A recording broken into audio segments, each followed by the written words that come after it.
চলতি বছরের শেষ নাগাদ মূল্যস্ফীতি ৫% নিচে আসবে এমন আশা বাংলাদেশ ব্যাংকের গভর্নরের।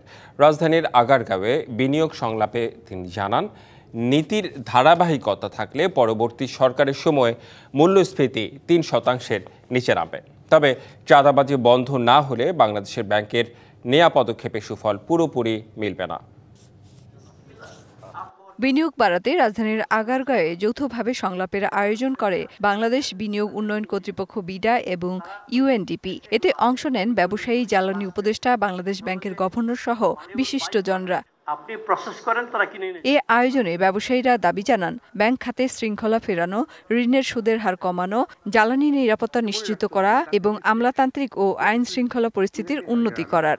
আপনার কাছে একটা বিনীত নিবেদন, I am sure on behalf of all business people, এই ইন্টারেস্ট রেট আর সইতে পারছি না, এটা আমাদের জন্য ইম্পসিবল হয়ে যাচ্ছে। অনুষ্ঠানে বাংলাদেশ ব্যাংকের গভর্নর চলতি বছরের শেষ নাগাদ মূল্যস্ফীতি ও খেলাপি ঋণ কমে আসার প্রত্যাশার কথা জানান। আমাদের ইনফ্লেশন ডেটার মধ্যে কোনো ম্যানিপুলেশন নাই, আমরা আস্তে আস্তে এটা কমিয়ে এখন 8.2 আসছে, এটা আরো কমবে।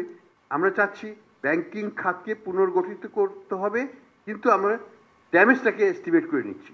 নতুন এবং ফিরে আসা গ্রাহকদের জন্য নগদে চলছে ক্যাশব্যাক সহ প্রতিদিন হাজারো উপহার জেতার সুযোগ। হবে আশা আর ফেরা, সারপ্রাইজ সেরা। 9% ছিল আমাদের এনপিএল, আমরা উদ্ঘাটন করতেছি যে এটা 35% হয়ে গেছে। I think we have reach the peak. আমি আশা করব ডিসেম্বর এবং মার্চের মধ্যে হয়তো আমরা 5-10% কমাতে পারব।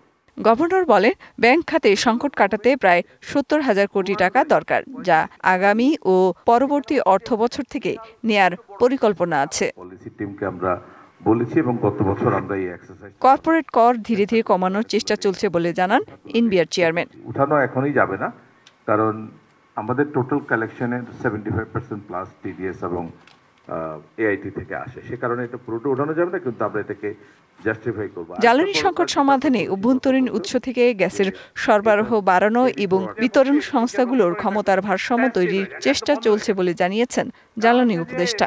90% বেশি হচ্ছে যে সড়ক দিয়ে, ওখানে আমাদের একটা মডেল শিফট করতে হবে। আমরা অন্তত অনেক সম্পদশালী ব্যবসায়ী গ্যাস এবং বিদ্যুতের বিল দেয় না বলেও অভিযোগ করেন তিনি।